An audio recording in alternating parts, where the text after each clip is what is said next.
Welcome back, ایک بار پھر آپ کی خدمت میں حاضر ہیں اور بزم علم و عقیدت کی جانب جانے سے پہلے مدحت مصطفیٰ کے آج کے نتائج کا اعلان کرتے ہیں۔ جی ذوالفقار بھائی بتائیے کون ہمارے ساتھ ہے، کون آگے؟ بسم اللہ الرحمن الرحیم۔ ہاں امیر خسرو ٹیم سے جی امیر خسرو ٹیم سے جو ہیں وہ جویریہ بطول، وہ ہمارے ساتھ نہیں ہے، پڑھا انہوں نے بہت اچھا، جیسا کہ سب نے سنا ان کو ماشاءاللہ، ٹھیک ہے، ظاہر دو میں سے ایک کو کسی کو ہمیں رکھنا تھا، تو توقیر حسین جو ہیں وہ اگلے مراحل کے لیے ساتھ ہے۔ اسی طرح احمد رضا نواب شاہ سے وہ ہمارے ساتھ ہیں، اور اویس بشیر جو ہے وہ ہمارے ساتھ نہیں ہے۔ ٹھیک ہے، تو ٹیم امام احمد رضا سے اویس بشیر کے سفر کا اختتام ہوتا ہے، اور احمد رضا نواب شاہ سے جو ہیں وہ اگلے مرحلے میں جا رہے ہیں، جبکہ ٹیم امیر خسرو میں توقیر حسین جو نواب شاہ سے ہی ہیں وہ اگلے مرحلے کے لیے جا رہے ہیں، اور جویریہ بطول صاحبہ ان کے سفر کا اختتام ہوتا ہے۔ آپ دونوں کے لیے بھی گفٹ ہیمپرز ہیں، ابھی کچھ دیر میں آپ کو بلاتے ہیں، اور چلتے ہیں اپنے سیگمنٹ کی جانب جس میں ایک خاص موضوع ہوتا ہے اور علم کی بات کرتے ہیں علماء کے ساتھ، اور ثنا خوانی ہوتی ہے ثنا خوان رسول کے ساتھ۔ سیگمنٹ کا نام ہے بزم علم و عقیدت۔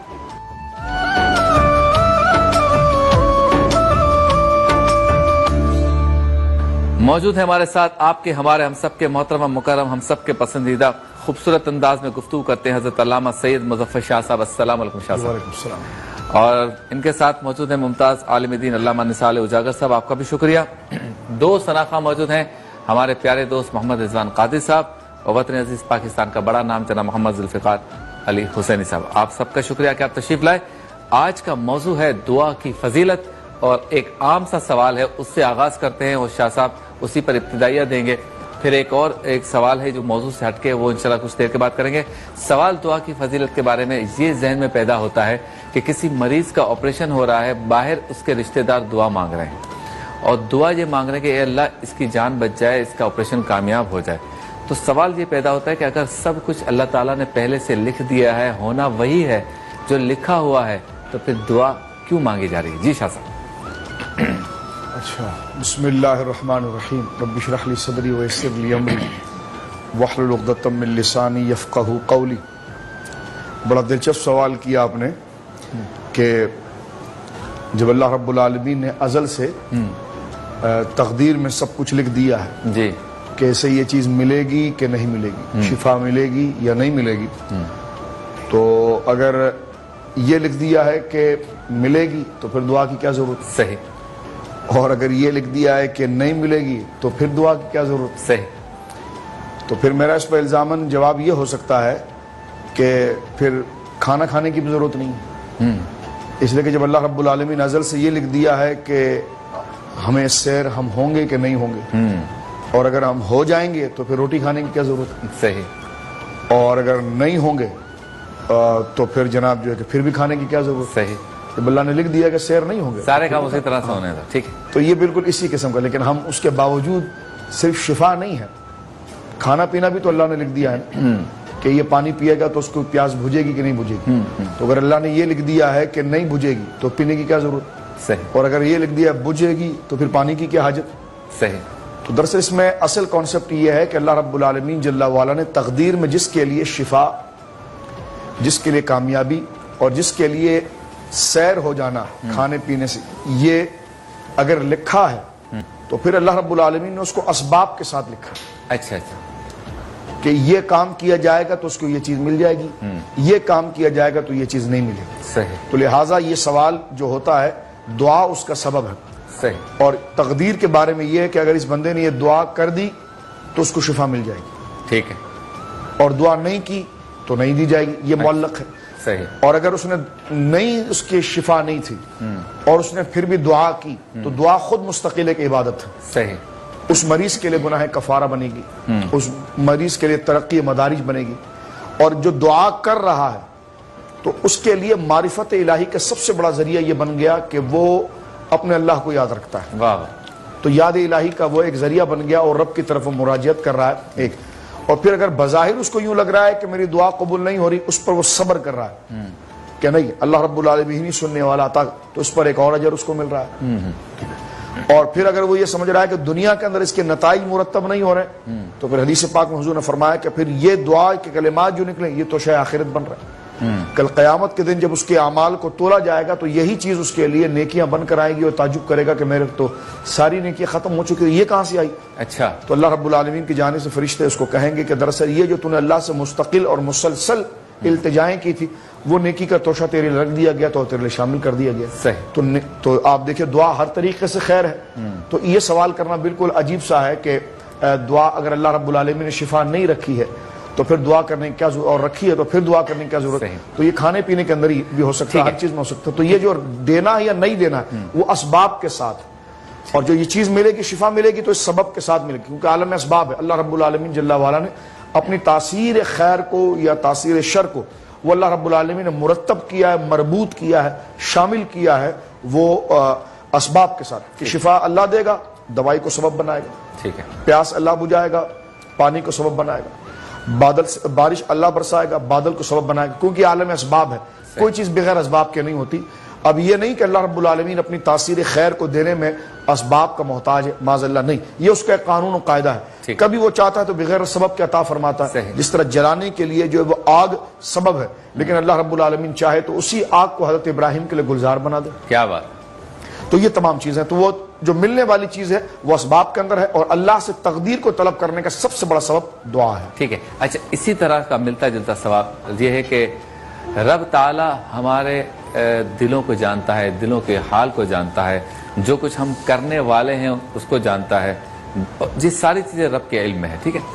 اب جب رب ہماری مشکلات کو بھی جانتا ہے, پریشانیوں کو بھی جانتا ہے, تو بھی ہم کہتے ہیں اللہ ہمیں رزق دے دے, تو سوال یہ پیدا ہوتا ہے وہ ہم سے اتنا پیار کرتا ہے, اتنی محبت کرتا ہے, اتنی شفقت کرتا ہے, تو ہمارے دل کے حال کو جانتا ہے, تو ہمیں بغیر دعا مانگے کیوں نہیں دے دیتا؟ یہ بھی ایک سوال ہے. جی دیکھیے, پہلی بات تو یہ ہے کہ شبیر بھائی یہ قاعدہ سمجھ لینا چاہیے.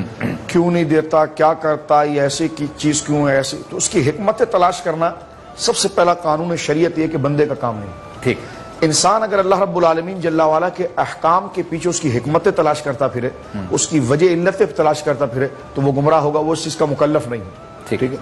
جو چیز اسے مل رہی ہے نہیں مل رہی ہے, جو چیز جس کی حکمت واضح کر دی گئی وہ واضح ہے, جس کی نہیں کر دی گئی. اب یہ تو پھر سوال جو ہے سرکار علیہ الصلوۃ والسلام نے فرمایا کہ شیطان بندے کے دل میں اس خیال ڈالتا اللہ کہاں ہے, اللہ ایک کیوں ہے, وہ کسی سے پیدا کیوں, نظر کیوں نہیں آتا, نظر علیہ باللہ. تو یہ پھر سوال متعدد ہے, یہ آپ کی عقل کے موافق نہیں اور آپ کے مزاج کے موافق نہیں, آپ اس میں حکمت نہیں رکھ سکتے. ٹھیک ہے. ایک بات, یعنی یہ حکمت کا تقاضا نہیں.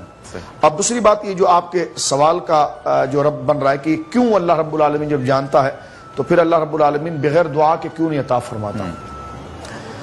تو دیکھیے, اس لیے کہ یہ اللہ رب العالمین کا حکم ہے, اور اللہ رب العالمین نے خود ارشاد فرمایا ادعوا ربکم تضرعا وخفیہ, کہ اپنے رب کو گڑ گڑا کر اور اس سے خاموشی سے آہستہ آہستہ اس سے سوال کرو. صحیح. انہ لا یحب المعتدین, اس لیے کہ اللہ رب العالمین حد سے تجاوز کرنے والوں کو پسند نہیں کرتا.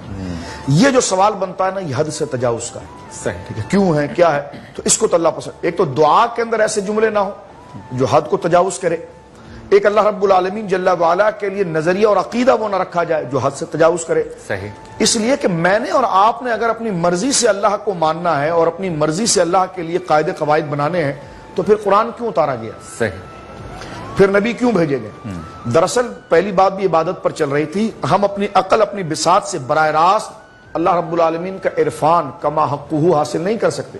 صحیح. اس لیے انبیاء کی ضرورت ہوتی ہے اور اس کے ذریعے اللہ رب العالمین کی معرفت ملتی. کیا اس سے اچھا اس کی قدرت کو اچھا لگتا ہے, کیا اچھا نہیں لگتا, کیا تقاضا بندگی ہے اور کیا تقاضا بندگی نہیں ہے. یہ تمام معرفتیں اللہ رب العالمین نے حضرات انبیاء کے ذریعے اور بالخصوص خاتم النبیین جناب سید المرسلین صلی اللہ علیہ وسلم کے ذریعے عطا فرمایا, اور قرآن مجید کے ذریعے عطا فرمایا, اور پھر آپ کی احادیث کے ذریعے. تو جو قاعدہ ہے اسی کے ضمن میں ہم ان چیزوں کو قبول کریں گے. ایک تو اللہ رب العالمین جل وعلا نے خود یہ حکم فرمایا کہ بندے مجھ سے دعا کریں, اور فرمایا کہ اذا سأل عبادی عنی فإنی قریب, جب میرا بندہ مجھ سے دعا کرتا ہے تو میں اس کے قریب ہوں. وہ مجھ سے جو بھی سوال کرتا ہے تو میں اس کی پکار کو سنتا ہوں اور اس کی پکار کو میں عطا فرماتا ہوں. اللہ رب العالمین جل وعلا کی ذات نے یہ قانون بنایا اور اس کی مرضی یہ ہے کہ جب بندہ اس سے سوال کرتا ہے تو اپنی انکساری, اپنی عرض اور اس کی جانب احتجاج اور اپنے محتاج ہونے کا اعتراف کرتا ہے، یہی چیز اللہ رب العالمین کے کبر، بڑائی، متکبر اور اس کی علو کی دلیل ہے، اور اس سے اللہ رب العالمین کی ذات خوش ہوتی ہے کہ میرے بندے نے اپنی پستی کو قبول کیا اور مجھے ہی اس بات کا مستحق جانا حقیقی طور پر، اور میری جانب محتاج ہوا، تو یہی تقاضۂ بندگی تھا۔ ایک ہے عبد ہونا، ایک ہے عبدیت۔ تو اب تو یہ تھا بندہ، عبدیت یہ ہے کہ اس کا محتاج ہونا، ہر طرف اسی طرف راغب ہونا۔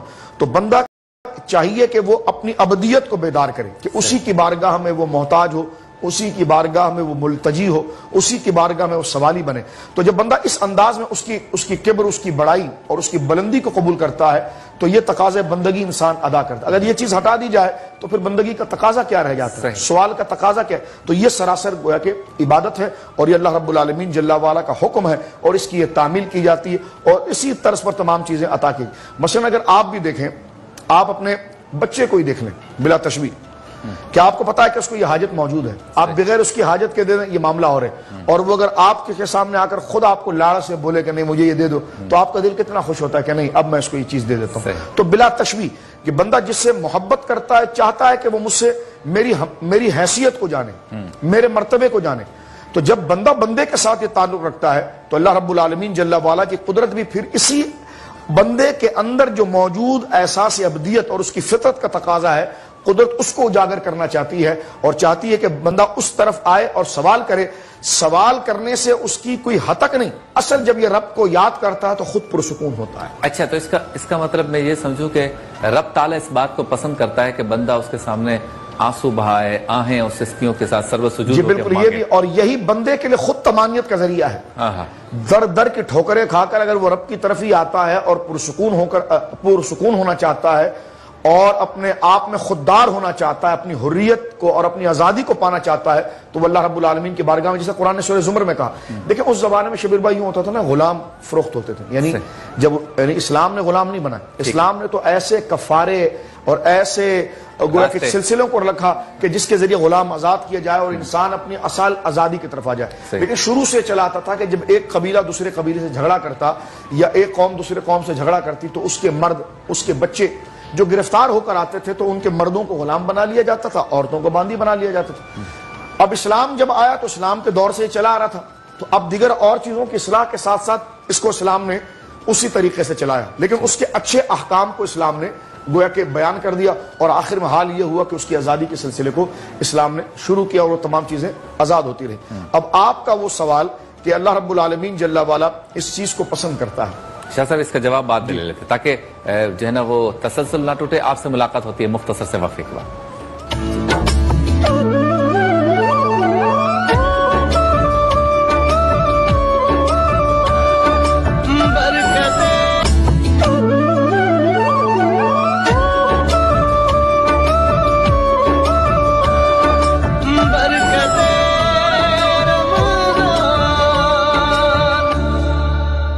ویلکم بیک، بہت بہت شکریہ، ایک بار پھر آپ کی خدمت میں حاضر ہے نیوز ون سے براہ راست افطار کی نشریات کے ساتھ، جس کا نام ہے برکت رمضان۔ چلتے ہیں اس سیگمنٹ کی جانب جس میں روزانہ ایک ڈش تیار کی جاتی ہے، براہ راست لائیو پکائی جاتی ہے، اور ہمارے شیف معراج پکاتے ہیں۔ اس سیگمنٹ کا نام ہے افطار مزیدار۔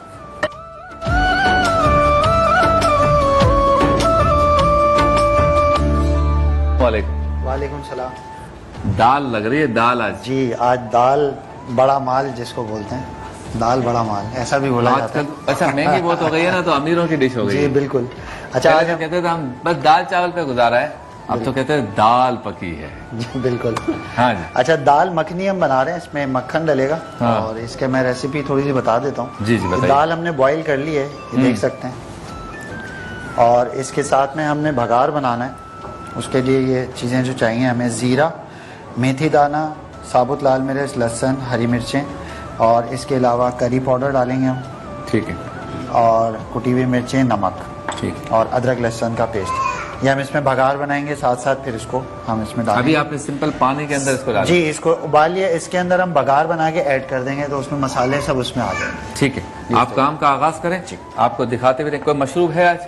مشروب آج میں لبن بنا رہا ہوں، یہ عربک ڈش ہے، عربک مشروب ہے لبن۔ یہ لسی ہوتی ہے نمکین، اور اس میں لیکن ہم اسپرائٹ ایڈ کریں گے، لبن اب کہلاتا ہے یہ۔ ٹھیک ہے،